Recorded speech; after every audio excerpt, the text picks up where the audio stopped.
새벽을 깨우며 새로운 하루를 시작하는 우리 모든 성도님들에게 오늘도 풍성히 채워주시는 주님의 은혜와 평강이 함께 하시기를 주의 이름으로 축원합니다. 앞선 내용에서 예레미야는 하나님 안에서 회복에 대한 소망을 고백했습니다. 백성들에게 여호와께 돌아가자라고 권면하며 중보자로서 호소하였습니다. 이어지는 오늘 본문에서 예레미야는 패망한 이스라엘 백성들의 마음을 토로하며 하나님의 응답과 또 원수들에 대한 심판을 간구하고 있습니다. 먼저 예레미야는 자신과 백성의 원통함을 하나님께 아뢰입니다. 예레미야 38장에 보면 예레미야는 하나님의 말씀을 전하다가 깊은 구덩이에 던져진 적이 있었습니다. 그때 그는 절망의 구덩이에서 하나님의 이름을 부르며 기도했습니다. 하나님께서 그 간구를 들으시고 그에게 두려워하지 말라고 당부하셨습니다. 예레미야는 이 하나님의 말씀에 위로를 받았고 결국 하나님의 도우심으로 생명을 구했습니다. 과거의 구덩이 속에서 그 하나님의 구원을 경험한 이 예레미야는 이제 나라의 탄식과 절망의 구덩이 속에서 다시 하나님의 도움을 구합니다. 예레미야는 주의 이름을 불렀습니다.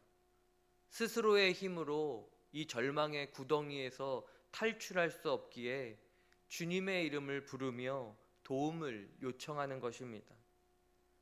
과거 이스라엘이 위기의 때마다 위기의 순간순간마다 하나님의 이름을 부르며 찾았을 때에 하나님께서 이들을 구원해 주셨음을 기억한 것입니다. 사랑하는 여러분, 우리도 스스로 빠져나올 수 없을 것 같은 고난의 구덩이, 사방이 막힌 것 같은 암담한 상황 속에서 우리가 붙들어야 할 것은 무엇이겠습니까? 바로 하나님이십니다.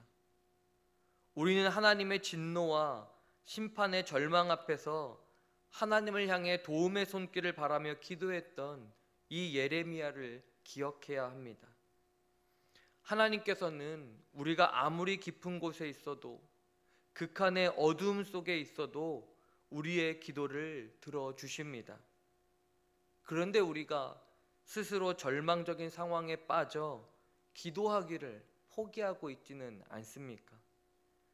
사랑하는 여러분, 오늘 여기까지 인도하신 하나님의 구원의 능력은 우리가 높은 하늘의 높은 곳에 있을지라도 또 스올이나 바다 깊은 곳에 있을지라도 시간과 장소에 관계없이 고통의 삶 속에서 간구하는 우리의 기도를 들으시고 응답해 주십니다. 주의 이름을 부르고 기도하는 자의 소리에 응답하시는 하나님을 신뢰하며 오늘도 기도함으로 살아가는 저와 여러분의 삶이 되기를 간절히 기도합니다. 이스라엘 백성들은 원수들에게 비방과 조롱과 모해를 당했습니다. 예레미야는 생명을 구해주셨던 그 하나님께 나의 억울함을 보시고 나의 원통함을 풀어달라라고 기도합니다. 하나님께서는 누군가가 우리를 향해 보복하고 모해하고 비방하며 나를 치고 말로 비난하고 안지나서나 조롱하는 것을 다 알고 계십니다. 그렇게 우리는 그런 순간에 인간적인 감정으로 분노하며 스스로 복수하려 해서는 안 됩니다. 오늘 본문의 예레미야를 보십시오. 원수들의 악행과 악담을 하나님께서 다 보고 들으셨음을 믿기에 그들의 처분을 하나님의 손에 맡깁니다. 유다 백성을 조롱하는 원수들을 주목하시고 원수들이 행한 대로 하나님께서 그들에게 보응해 주시기를 간구합니다.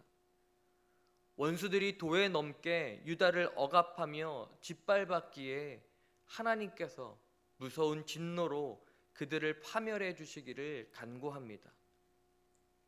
이 예레미야의 간구는 개인의 복수를 위한 것이 절대 아닙니다.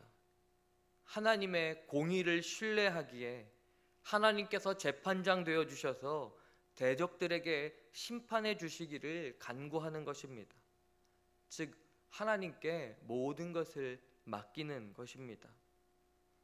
그렇다면 여러분, 지금 나를 조롱하고 괴롭히는 사람에게 어떻게 대응하는 것이 그리스도인다운 방식이겠습니까? 모든 것을 살펴보시는 하나님, 공의의 하나님을 신뢰하는 믿음으로 하나님의 손에 맡기는 것입니다. 우리 스스로 인간적인 방법으로 원수에게 보복하려는 생각을 버리는 것입니다.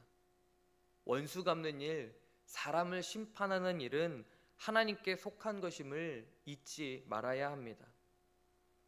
사랑하는 성도 여러분, 오늘 본문을 표면적으로 보면 지금 고통스러운 상황에 처해 있으니 구해달라라는 간구와 자신을 괴롭게 한 원수를 갚아달라라는 예레미야의 기도입니다. 지금까지 우리가 계속해서 본문을 통해 계속 들은 예레미야의 기도입니다. 그러나 우리가 잊지 말아야 할 것이 있습니다. 이 예레미야의 기도의 내면적인 의미입니다.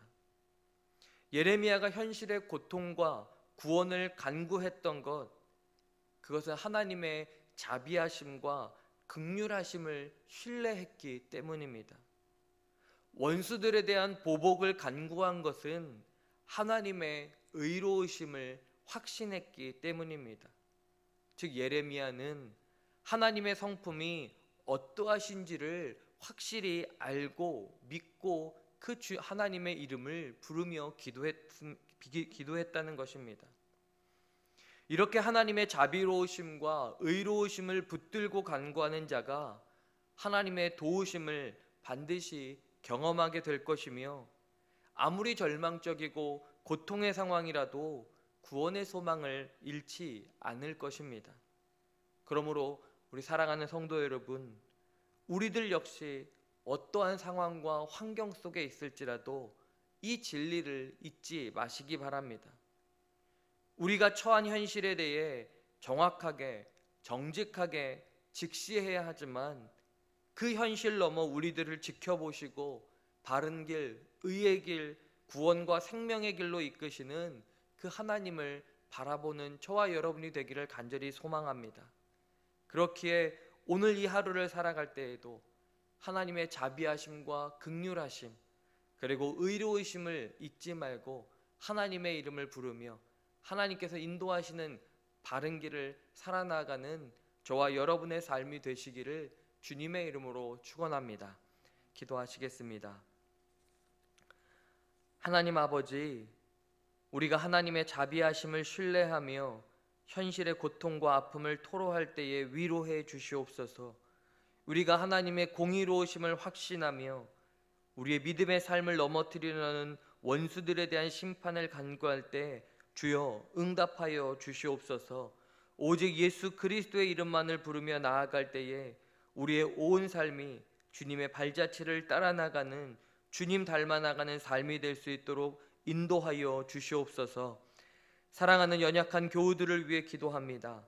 여호와 라파 치료의 하나님, 이 시간 모든 환우들에게 함께하여 주셔서 육신의 질병과 고통에서 풀려나는 은혜를 경험케 하여 주시옵소서. 1000번째 예물을 주님 앞에 올려드립니다. 하나님의 말씀 위에 든든히 세워져서 이 땅에서 하나님 나라를 이루는 우리 홍남교회가 되기를 간절히 기도드리오니 주님 이 예물 기쁘게 받으시고 주님의 때에 맞게 주님 응답하여 주시옵소서. 이제는 사망의 구덩이에서 십자가의 능력으로 우리를 살려주신 예수 그리스도의 은혜와 인자하심과 공의로우심의 넓은 품에 우리를 품어주신 하나님의 사랑하심과 하나님의 성품을 온전히 신뢰하며 오늘의 삶을 살아내도록 도우시는 성령님의 인도하심이 모든 성도들 머리 위에 이제로부터 영원까지 함께 하시기를 간절히 축원하옵나이다. 아멘.